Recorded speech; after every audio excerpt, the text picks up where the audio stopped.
Welcome back my YouTube channel.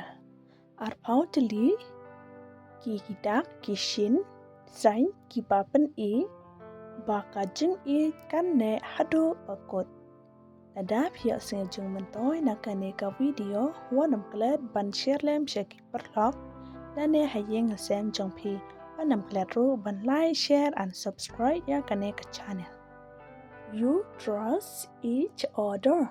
Kasi Pishanya iway. You have accepted each other's past. Kasi pipdiang iway ya ka kabala dap. You both admit when you are wrong. Kasi pipdiang baro haba pile ya kaba bakla. You have supported each other in tough times. Kasi pi kershan iway ha kapor jong kajing You respect each other. Kasi pi buram ya iway. You feel comfortable with each other. Kasi Isnusuk iway. You are honest with each other.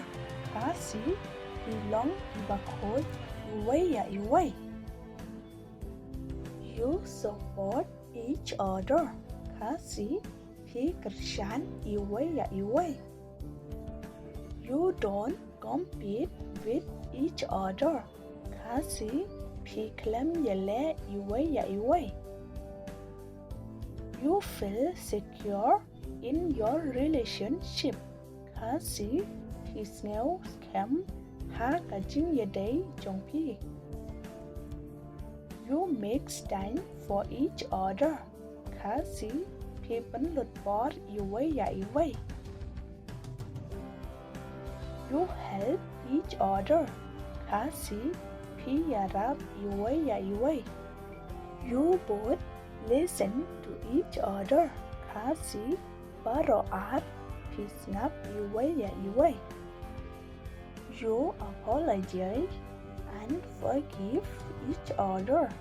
Kasi hipan bat iway. You accept each other the way you are.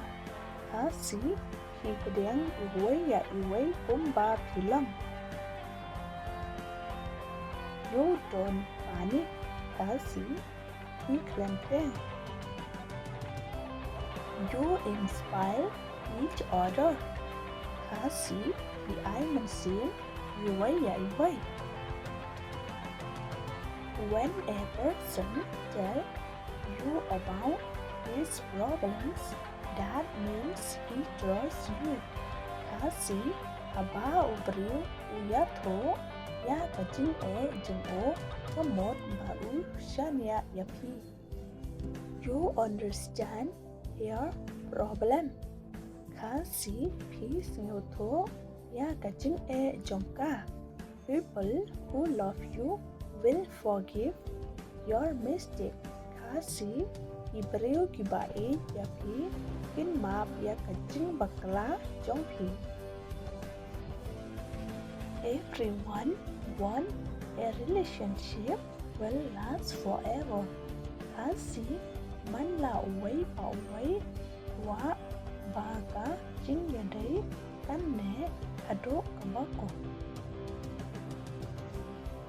You both got lost in everything you do.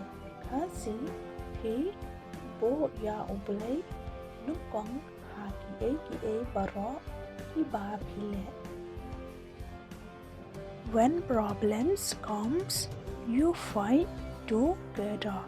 Kasi haba kijing iwan pi yale barborar. When you are love each other, you are always be happy.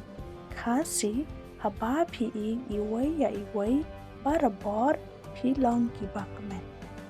Don't forget like, share and subscribe. Bye.